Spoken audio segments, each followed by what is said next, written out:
ପିଲାମାନେ ଆଜି ଗୋଟେ ବଢିଆ ଗପ ତୁମ ପାଇଁ ରଖିଛି। ଆମର କେତେ ଦିନ ହେଲାଣି ଗପ ଶୁଣିନ ନୁହେଁ?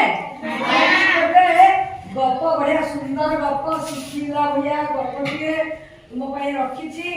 ଆଉ ଗପ ଶେଷରେ ତମକୁ ପ୍ରଶ୍ନ ପଚାରିବି, ଦେଖିବା କିଏ କଣ ସେଥିରୁ ଶିକ୍ଷା ପାଇଲ ହେଲା। ଗପର ଶୀର୍ଷକ ହେଲା ଏକତା ହିଁ ବଳ। ଏକତା ହିଁ ବଳ ହେଲା। ଆଚ୍ଛା ହଉ ଆରମ୍ଭ କରିବା ଗପ। ଗୋଟେ ଗହୀର ଥିଲା।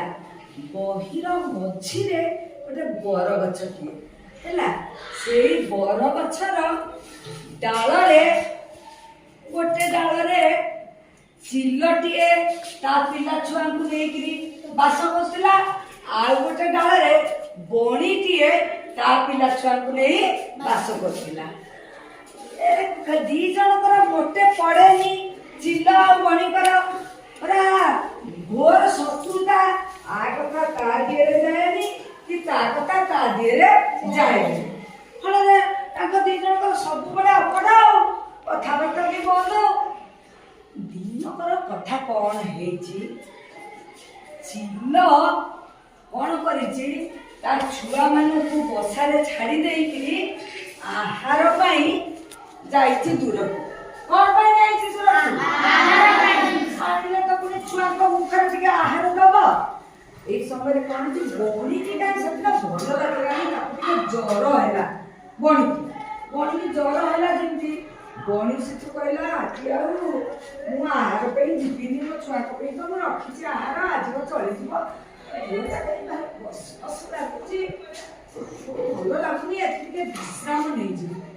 ବସାରେ ଆଜି ବିଶ୍ରାମ ନେଇଯିବି ଆଉ। ଆଚ୍ଛା ଏଇ ସମୟରେ କଣ ହେଇଛି ନା, ଗୋଟେ ବଣ ବିଲେଇ ସିଏ ସବୁ ଲକ୍ଷ୍ୟ କରେ। ଏ ଗଛରେ ଚଢେଇ ଅଛନ୍ତି, ମୁଁ ଦିନେ ଆଜି ଖାଇବି, ସବୁବେଳେ ତା ମନ ଭିତରେ ଥାଏ କଥା। ସିଏ ଦେଖିଲା ଚିଲ ଆଜି ତା ବସାରେ ନାହିଁ, ଆହାର ପାଇଁ ଯାଇଛି। ସିଏ ସେଥିରୁ ମନେ ମନେ ପାଞ୍ଚିଲା, ଆଜି ମୁଁ ଚିଲ ବସାକୁ ଯିବି, ଯାଇକିରି ଯେମିତି ହେଲେ ତା ଛୁଆଙ୍କୁ ଖାଇବି ଆଉ। ତାପରେ ଯାଇକିରି ଆସ୍ତେ ଆସ୍ତେ ଆସ୍ତେ ଆସ୍ତେ ଗଛରେ ଚଢିଲା ବଣ ବିଲେଇ ଆଉ ହେଲା। ଚିଲ ଛୁଆ ମାନେ ସେତେବେଳେ ତାଙ୍କ ଦେହରେ ପକ୍ଷୀ ହେଇନଥାଏ ହେଲା। ସେ ଅତି ଟିକି ଟିକି, ସେମାନେ ଏମିତିକିରି ଖେଳୁଥାନ୍ତି ସେ ତାଙ୍କ ବସା ଭିତରେ। ଇଏ ସେଥିରୁ ଯେମିତି ଚଢିଛି ସେ ଡାଳକୁ, ଯେତେବେଳେ ଚିଲ ଛୁଆ ମାନେ ଦେଖିଲେ, ସିଏ ସେଥିରୁ ଜୋରରେ ରଡି କଲେ। ସମସ୍ତେ ମିଶିକିରି ରଡି କଲେ। ଆଉ ସମସ୍ତେ ମିଶିକିରି କେମିତି ରଡି କଲେ ଟିକେ ତୁମେ ଦି ଜଣ କରିଦେଲ। ଆଚ୍ଛା ଏମିତି ରଡି କଲେ।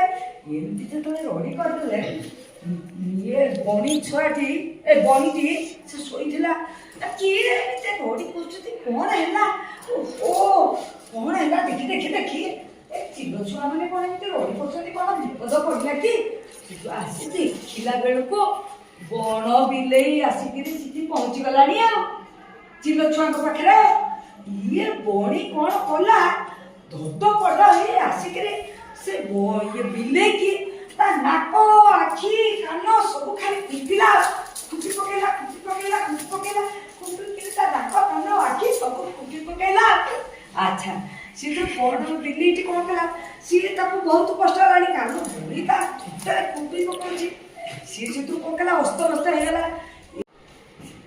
ଏଇ ସମୟରେ କଣ ହେଇଛି ନା, ଚିଲ ଆହାର ଆଣିକିରି ତା ଛୁଆଙ୍କ ପାଇଁ ଆସୁଛି ଆଉ। ସିଏ ଯେତେବେଳେ ଦେଖିଲା ବଣି ଆଉ ବଣ ବିଲେଇ ଦି ଜଣଙ୍କର ଲାଗିଛି ଖଣ୍ଡ ଯୁଦ୍ଧ, ଲାଗିଛି ଯୁଦ୍ଧ। ସିଏ କଣ କଲା, କିଛି ବୁଝିପାରିଲାନି। ଇଏ କଣ, ଇଏ କି ଦୃଶ୍ୟ। ସିଏ ସେଠୁ ସାଙ୍ଗେ ସାଙ୍ଗେ ତା ବସାକୁ ଯାଇକିରି ଯେତେବେଳେ ଆହାର ଥୋଇ ଦେଇକିରି ଚାହେଁ ଚାରିଆଡ଼କୁ, ତା ଛୁଆ ମାନେ ସେଠୁ ସମସ୍ତେ କେମିତି ଚେଚେଇଲେ, କିନ୍ତୁ ତାକୁ କହିଲେ, ମାଲୋ ମା କେଡ ବଡ ଜୀବ, କେଡ ବଡ଼ ଜୀବ ଆସିଥିଲା ଆମକୁ ଖାଇବ ବୋଲି ଦେଖିଲୁ ମା ସେଇ ଜୀବଟା ଆମକୁ ଖାଇବ ବୋଲି ଆସିଥିଲା। ଆମ ବସା ପାଖରେ ଯେମିତି ପହଞ୍ଚିଛି ଆମେ ଯେମିତି ରଡ଼ି କଲୁ ବଣି ମଉସା ତାଙ୍କ ବସାରେ ଶୋଇଥିଲେ ସେ ସାଙ୍ଗେ ସାଙ୍ଗେ ଆସିକିରି ତାକୁ ତା ଆଖି କାନ ନାକ ସବୁ ଫୁଙ୍କିକିରି ତା ସାଙ୍ଗେ ଲାଗିଛନ୍ତି ଆଉ ଯୁଦ୍ଧ ଚାଲିଛି ତାଙ୍କର। ନା ସତ କଥା। ହଉ ତାହେଲେ ମୁଁ ତାହେଲେ ଯାଏ ଆଉ ସେଥିରୁ ଦି ଜଣ ଯାକ ମିଶିଗଲେ ଆଉ ବଣି ଆଉ ଚିଲ ଦି ଜଣ ଯାକ ମିଶିକିରି ବଡ଼ ବିଲେଇକି ପୁରା କୁଚା କରି ପକେଇଲେ। ଆଚ୍ଛା ସେଥିରୁ ବଡ଼ ବିଲେଇ ସେଥିରୁ ପୁରା ଖଣ୍ଡିଆ ଖାବରା ହେଇକିରି ସେ ଡାଳୁରୁ ବିକଳିଆ ହେଇକିରି ଡେଇଲା ତଳକୁ ଡେଇଲା। ଏତିକି ସେ ସମୟରେ କ'ଣ ହେଇଛି ଦି ଜଣଙ୍କର ତ ପଡୁନଥିଲା ଜମା। ବଣିର ଚିଲର କ'ଣ ପଡୁଥିଲା ସେଥିରୁ ବଣି ହାତ ଧରିଦେଇକି କହିଲା ବଣି ଭାଇ ତୋ ଯୋଗୁଁ ମୋ ପିଲାମାନେ ଆଜି ରକ୍ଷା ପାଇଗଲେ। ଆଉ ତୋର ମୋର କେତେବେଳେ ପଡ଼େନି ମୁଁ ସବୁବେଳେ ତୋ ଉପରେ ରାଗେ। ଯାହା ହଉ ମୋ ଭାଇ ଆଜି ମୋ ପିଲାକୁ ରକ୍ଷା କରିଦେଲା। ଏଥିରୁ ବଣି କହିଲା ଆରେ ତୋ ପିଲା କିଏ ମୋ ପିଲା କିଏ? ଆମେ ତ ଗୋଟେ ଗଛରେ ବାସ କରୁଛେ। ତୋ ପିଲା ଯିଏ ମୋ ପିଲା ବି ସିଏ। ସେ କ'ଣ ମୋର ଶତ୍ରୁ? ଆଉ ମୁଁ ଯେତେବେଳେ ଦେଖିଲି ପିଲାମାନଙ୍କୁ ସେ ଆକ୍ରମଣ କରିବାକୁ ଆସୁଛି ବଣ ବିଲେଇ ମୁଁ ତାଙ୍କୁ ରକ୍ଷା କରିବିନି ନା? ହଁ ଭାଇ ଏକତା ହିଁ ବଳ ହେଲା। ଯୋଡ଼ାକୁ ନୁହଁ ଗୋଡ଼ା ସବୁ। ଆଉ ଯାହା ହଉ ଆମେ ଦି ଜଣ ମିଶିଗଲେ ଦି ଜଣ ଗଲେ ସେ ବିଲେଇକି ଆମେ ତଡ଼ିଦେଲେ। ଯାହା ହଉ ମୋ ଭାଇ ବହୁତ ଭଲ କାମ କରୁଛୁ। ସେ ଏଇ ସମୟରେ ବଣି ଛୁଆ ଆଉ ଚିଲ ଛୁଆ ନାଚିଲେ କେମିତି ନା ଏକତା ହିଁ ବଳ ମିଳିମିଶି ଚଳ। ଦେଖି କେମିତି ନାଚିଲେ।